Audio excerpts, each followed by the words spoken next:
ਤੇ ਹੁਣ ਖਬਰਾਂ ਵਿਸਤਾਰ ਨਾਲ। ਗੀਤਾ ਅਤੇ ਗੁਰੂਆਂ ਦੀ ਪਵਿੱਤਰ ਧਰਤੀ ਕੁਰੂਕਸ਼ੇਤਰ ਇੱਕ ਇਤਿਹਾਸਕ ਸਮੇਂ ਦੀ ਗਵਾਹ ਬਣੀ, ਜਦੋਂ ਹਿੰਦ ਦੀ ਚਾਦਰ ਸ੍ਰੀ ਗੁਰੂ ਤੇਗ ਬਹਾਦਰ ਸਾਹਿਬ ਜੀ ਦੇ 350ਵੇਂ ਸ਼ਹੀਦੀ ਦਿਵਸ ਤੇ ਸੂਬਾ ਸਰਕਾਰ ਵੱਲੋਂ ਕੁਰੂਕਸ਼ੇਤਰ ਦੇ ਜੋਤੀਸਰ ਦੇ ਵਿੱਚ ਇੱਕ ਸਮਾਗਮ ਦਾ ਆਯੋਜਨ ਕੀਤਾ ਗਿਆ, ਜਿਸ ਵਿੱਚ ਪ੍ਰਧਾਨ ਮੰਤਰੀ ਨਰਿੰਦਰ ਮੋਦੀ ਨੇ ਸ਼ਿਰਕਤ ਕੀਤੀ। इस प्रोग्राम दे विच हरियाणा के राज्यपाल प्रोफैसर आसीम कुमार घोष, मुख मंत्री नैब सिंह सैनी, केंद्रीय ऊर्जा ते शहरी मामलों के मंत्री मनोहर लाल, केंद्रीय संस्कृति राज मंत्री राव इंद्रजीत सिंह, केंद्रीय सहकारिता राज मंत्री श्री कृष्णपाल गुर्जर समेत सूबे के कई मंत्री, संसद मैंबर ते विधायक ते वड्डी गिणती विच साध संगत मौजूद रही। इस दौरान प्रधानमंत्री नरेंद्र मोदी ने श्री गुरु ग्रंथ साहिब सामने मत्था टेकिया। इस मौके हरियाणा के मुख्यमंत्री नैब सिंह सैनी ने श्री गुरु तेग बहादुर साहब जी के असाधारण बलिदान नूं नमन करदे कहा कि उन्हां दी सिक्ख्यावां ते हिम्मत ने पीढ़ियां नूं वीरता का संदेश दिता है।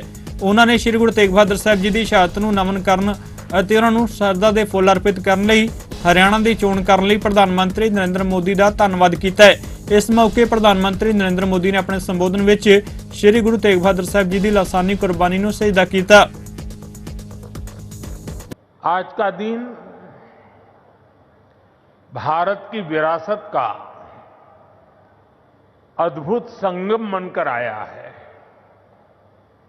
आज सुबह मैं रामायण की नगरी अयोध्या में था और अब मैं यहां गीता की नगरी कुरुक्षेत्र में हूं। यहां हम सभी श्री गुरु तेग बहादुर जी के 350वें बलिदान दिवस पर उन्हें नमन कर रहे हैं। इस आयोजन में हमारे बीच जो संत मौजूद हैं, जो सम्मानित संगत उपस्थित है, मैं आप सभी को श्रद्धापूर्वक नमन करता हूं। साथियों, 5-6 साल पहले एक और अद्भुत संयोग बना था, मैं उसका जिक्र भी जरूर करना चाहता हूं। साल 2019 में 9 नवंबर को जब राम मंदिर पर सर्वोच्च न्यायालय का निर्णय आया था, तो उस दिन मैं करतारपुर कॉरिडोर के उद्घाटन के लिए डेरा बाबा नानक में था। मैं यही प्रार्थना कर रहा था कि राम मंदिर निर्माण का मार्ग प्रशस्त हो, करोड़ों राम भक्तों की आकांक्षा पूरी हो। और हम सभी की प्रार्थना पूरी हुई। उसी दिन राम मंदिर के पक्ष में निर्णय आया। अब आज अयोध्या में जब धर्म ध्वजा की स्थापना हुई है, तो फिर मुझे सिख संगत से आशीर्वाद लेने का मौका मिला है। साथियों, अभी कुछ देर पहले कुरुक्षेत्र की भूमि पर पांचजन्य स्मारक का लोकार्पण भी हुआ है।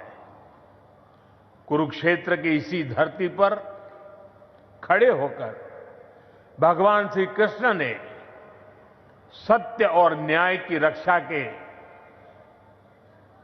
उसे सबसे बड़ा धर्म बताया था। उन्होंने कहा था, स्वधर्मे निधनम श्रेय, अर्थात सत्य के मार्ग पर अपने धर्म के लिए प्राण देना भी श्रेष्ठ है। श्री गुरु तेग बहादुर जी ने भी सत्य, न्याय और आस्था की रक्षा को अपना धर्म माना और इस धर्म की रक्षा उन्होंने अपने प्राण देकर की।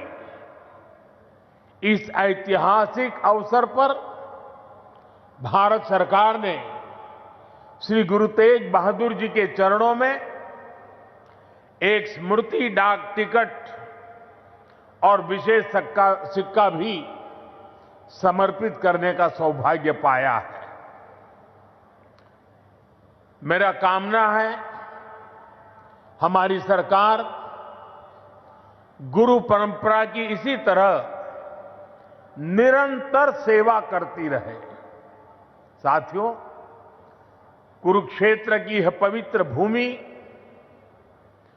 सिख परंपरा का एक महत्वपूर्ण केंद्र है। इस भूमि का सौभाग्य देखिए, सिख परंपरा के लगभग सभी गुरु अपनी पावन यात्रा के दौरान यहां आए।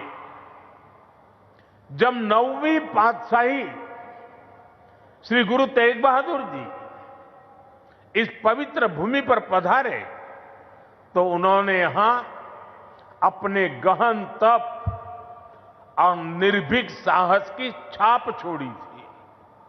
साथियों, श्री गुरु तेग बहादुर जी जैसे व्यक्तित्व इतिहास में बिरले ही होते हैं।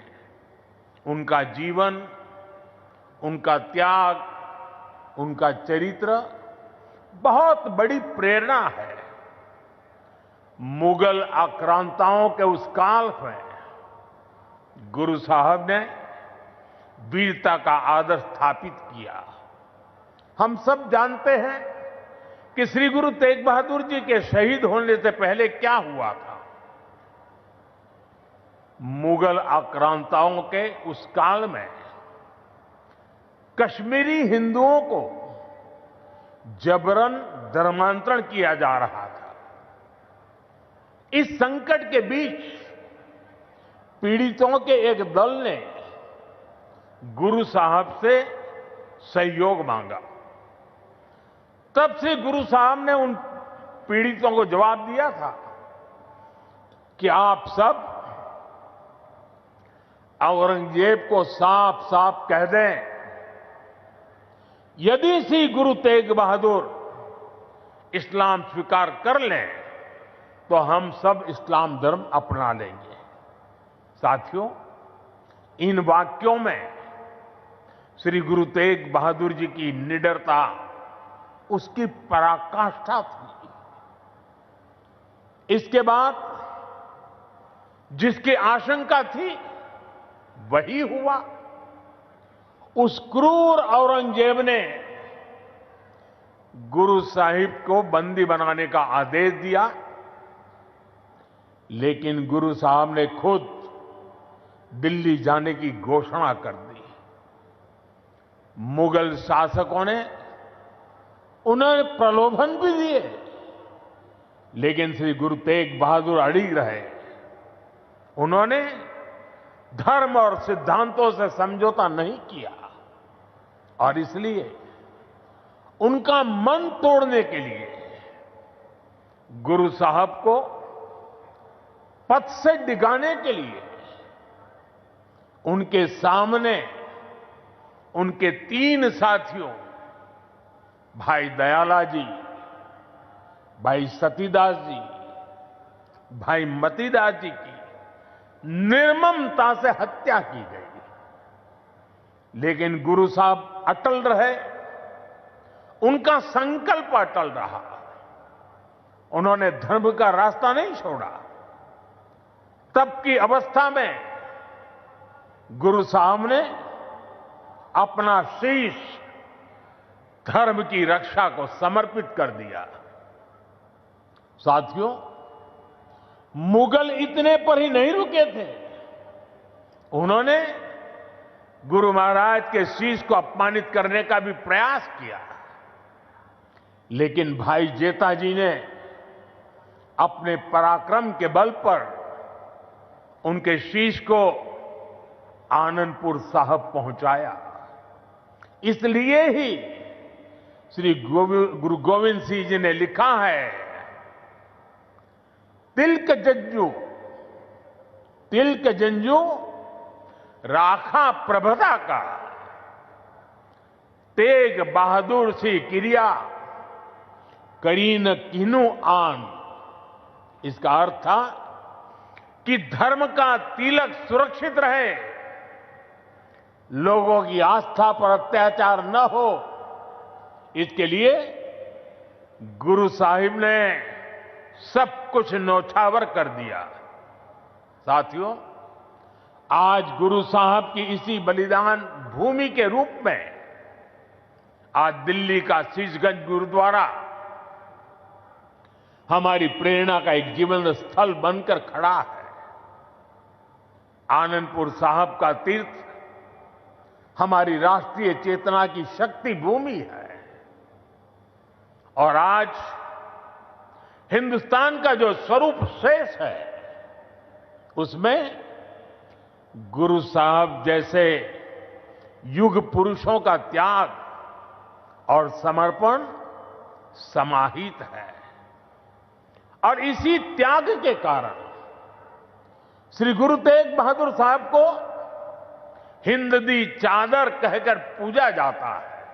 आदरणीय प्रधानमंत्री जी, गीता और गुरुओं की इस पावन धरा की गरिमा आज कई गुना बढ़ गई है, जब देश व धर्म की रक्षा के लिए सर्वस्व न्यौछावर करने वाले हिंद की चादर श्री गुरु तेग बहादुर जी के 350वें शहीदी दिवस पर इस विशाल समागम का आयोजन किया गया है।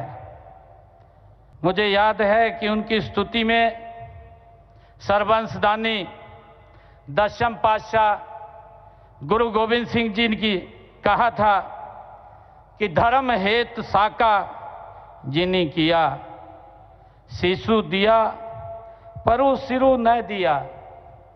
आदरणीय प्रधानमंत्री जी, गुरु जी के शहीदी दिवस पर प्रदेश सरकार ने हरियाणा गुरुद्वारा प्रबंधक समिति के साथ मिलकर के हरियाणा प्रदेश में अनेक आयोजन किए हैं ताकि गुरु जी की शिक्षाएं प्रदेश के बच्चे बच्चे तक पहुंचें।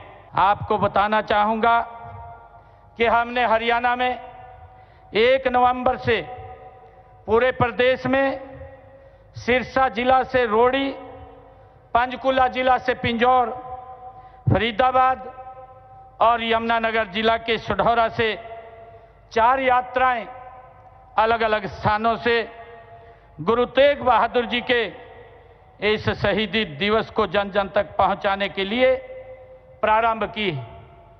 तब से शुरू करके आज तक प्रदेश में हमने 350 रक्तदान शिविर आयोजित किए हैं। माननीय प्रधानमंत्री जी, जिनमें 27,000 यूनिट एकत्र किया गया है। गुरु जी के जीवन पर प्रदेश के सभी स्कूलों में पंजाबी, हिंदी, संस्कृत और इंग्लिश भाषाओं में निबंध प्रतियोगिताएं आयोजित की गई हैं।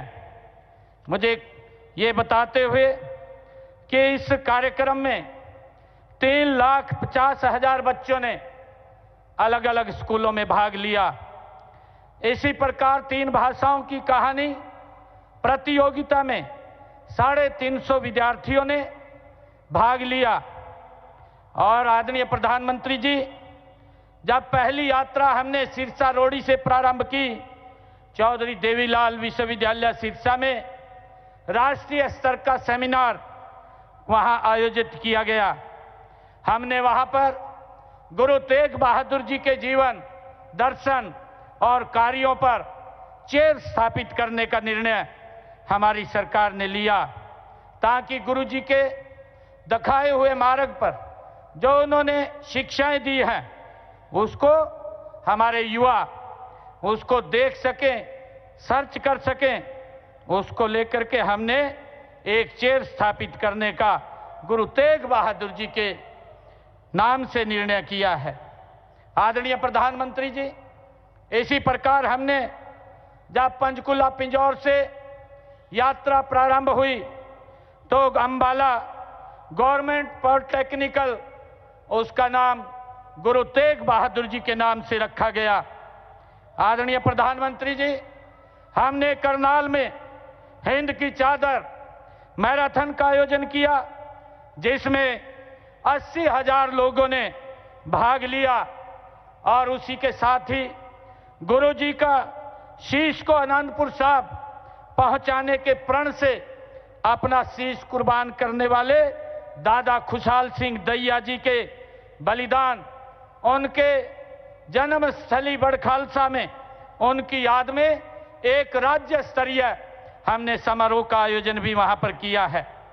माननीय प्रधानमंत्री जी, इसी कड़ी में हमने यमुनानगर जिले के कालेश्वर में गुरु तेग बहादुर जी के नाम पर एक वन लगाने का निर्णय वहां पर लिया है और वहां पर वन्य जीव संरक्षण ब्लॉक में विद्यार्थियों के साथ 350 पौधे वहां पर लगाए गए और उसी के साथ ही गुरु तेग बहादुर द्वार का भी निर्माण वहां बनाने का निर्णय लिया गया है।